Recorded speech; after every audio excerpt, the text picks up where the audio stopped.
Welcome to my shop. What you're looking at here is the Jackery 3000 Pro solar generator.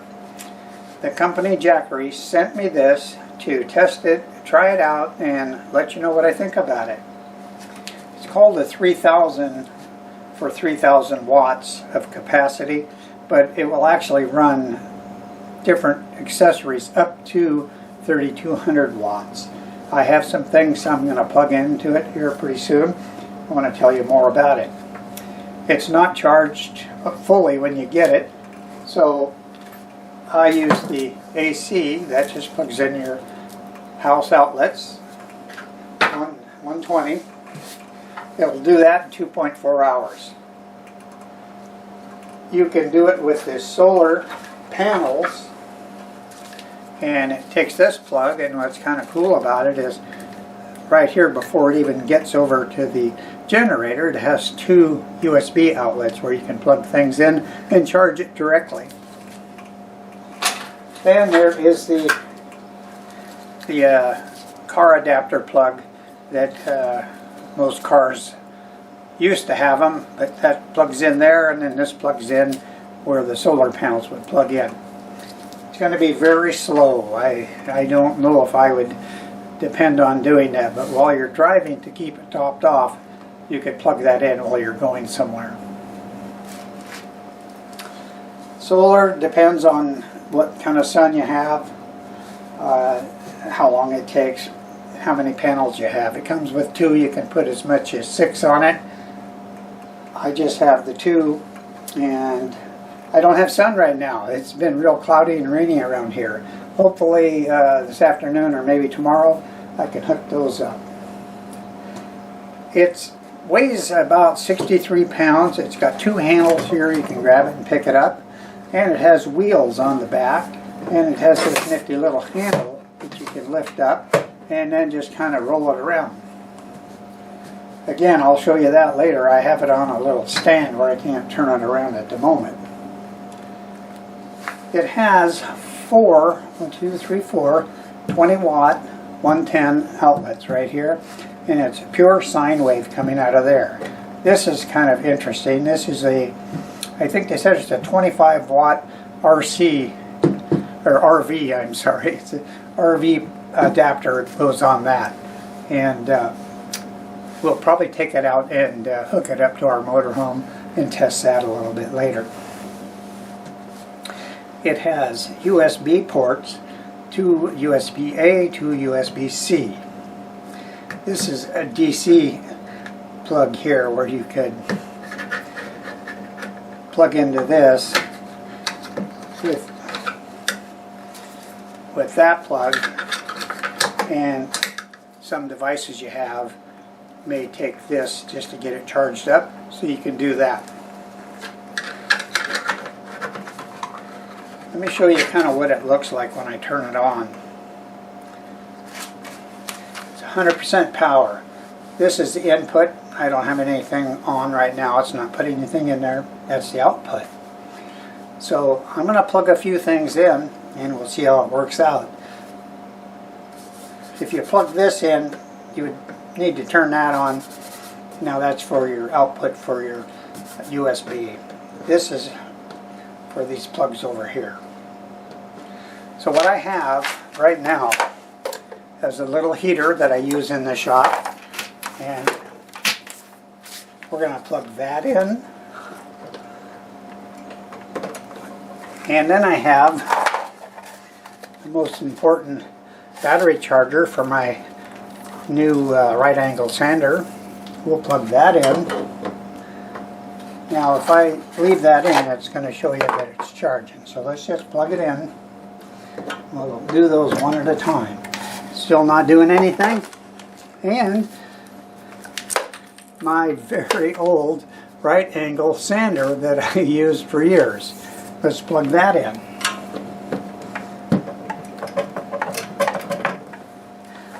Once we do that, I'm going to plug one of the bandsaws in and see what it does. So just to start with, let's see what this drill takes. Got to turn that on. It took me a while to realize that it has to be plugged in for a while to be recognized.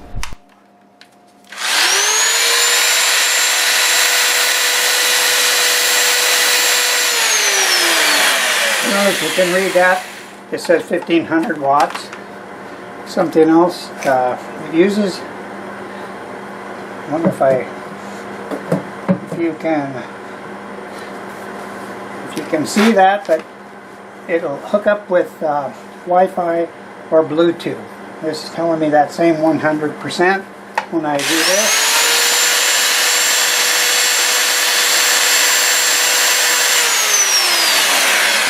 So it's reading that on the bottom there.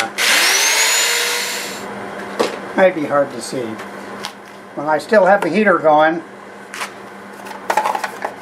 Let's plug the battery in here and see what that does. Okay, that didn't take that much more. That went to 1500. So we have a heater, battery being charged, and this drill.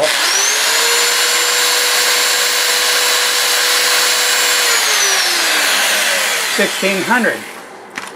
I'm going to pick my phone over so you can see that I did turn the bandsaw on, and I'll have this to read what it says, and you'll have that right there.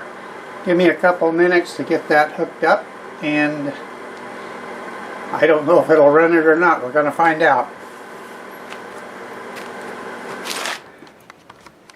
Okay, I'm going to head over to the bandsaw, turn it on, see if we can cut a piece of wood.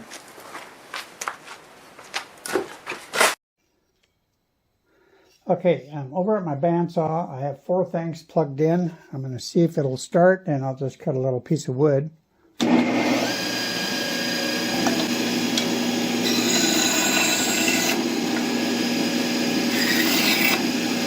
it did.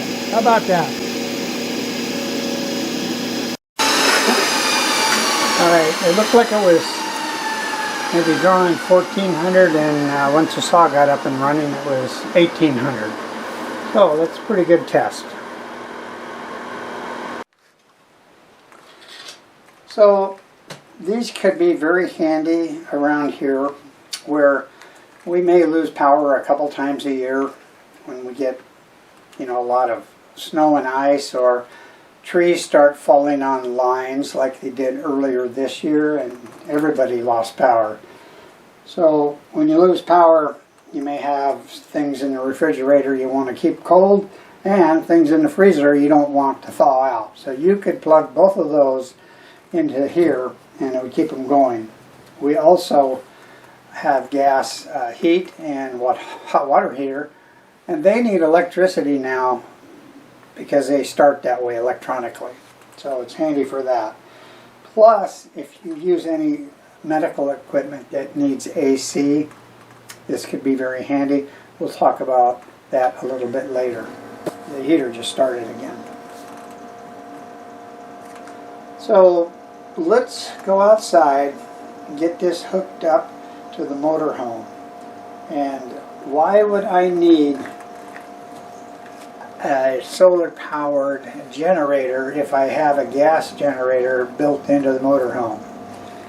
Sometimes you go to a campground that doesn't have AC outlets there, you just maybe have water.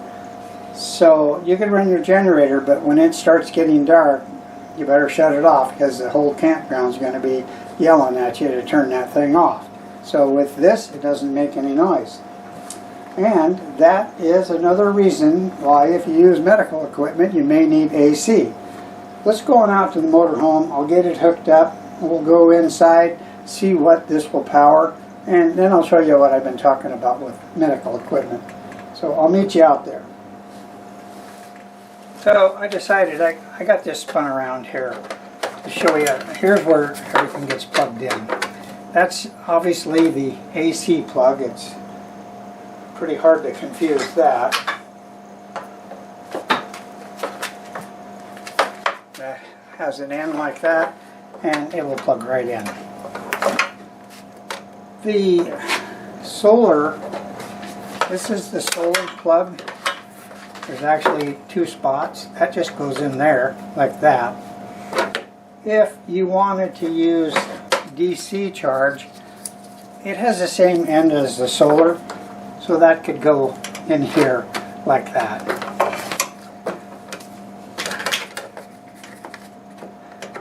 do like so. Put it together. Here's the wheels. They don't contact until you lean it back. And that is the handle. I'll show you that outside. And that's it. It's pretty nifty. So let's go ahead and it's not raining now. I'll get this on here and roll it out, and we'll hook motorhome up to the big plug.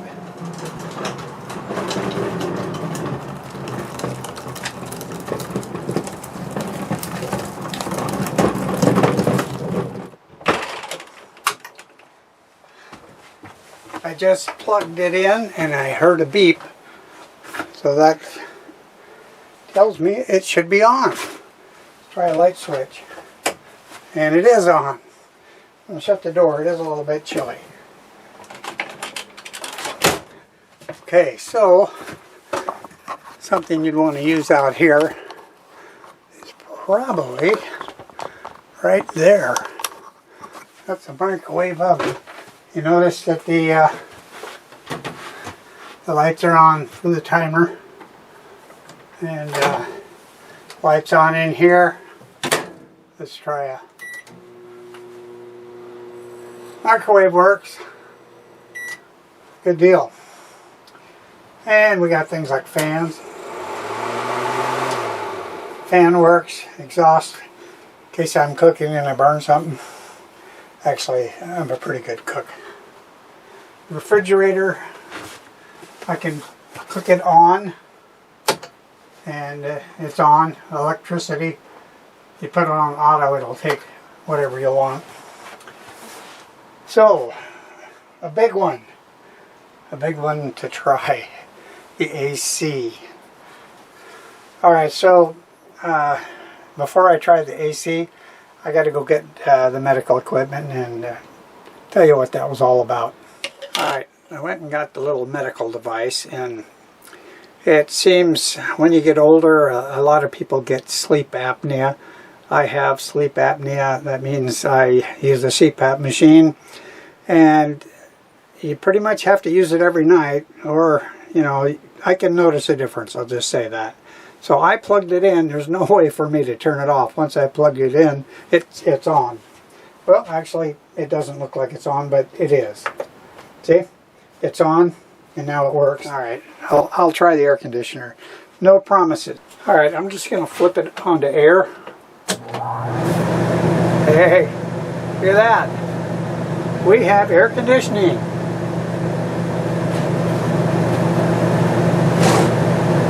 Oh yeah, it's ice cold. Of course, it's ice cold outside too. Alright, let me shut that off.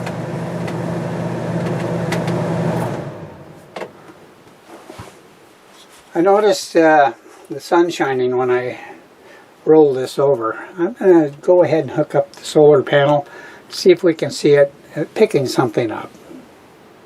So let me move back out there and we'll do that. So after 3 days of not seeing the sun and nothing but rain, it finally stopped, and I set the panels up out here, and I'm kind of waiting for the sun to peek through the trees. We have a lot of big trees behind us, so as soon as that happens, I'm hoping that it will start producing some electricity. So time will tell.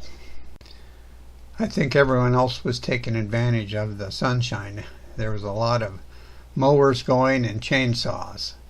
I have the generator about 2 feet to the left of the panels. I'm not sure if you could see it or not.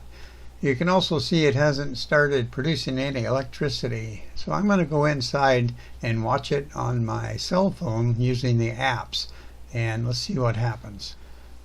I no sooner sat down when the sun got between the big trees. There's a fir tree and a redwood tree, and sure as could be, it started with like 10 watts, and I watched it for a while. After about maybe 7 minutes of sun, got up to 227 watts of power coming in. So once it reached that, it started dropping rather quickly. The sun was totally blocked by the redwood tree, but I'm sure glad I got this much out of it. That was using 2 panels and not the brightest sun you could get, so I'm pretty impressed with that. Well, I moved it in the backyard because the lighting is a lot more consistent. There's a couple things that maybe I didn't mention, and one of them is inside the app you can turn the outlets on and off. So that's pretty handy. Like I had that little heater plugged into mine and it'll come on automatically. If I'm kind of wondering whether it's still plugged in or not, I can look on the app, and if it's plugged in I can just turn the outlets off and it'll be fine. My understanding is with 2 of the solar panels it can charge it to 100% in around 5 hours. And that would have to be with an area that you didn't have trees blocking the sunshine half the time like I did. So I'm pretty impressed with this machine. I think it works great. It's pretty easy to use. I know that the brand is one of the more popular ones, and I think you get a 5-year warranty if you register it. If you're interested in this, I'll put some links in the description where you can read more about it, and I do believe there will be some sort of a discount code. So I hope that you enjoyed this, and remember, this Friday I have a wood turning video coming up.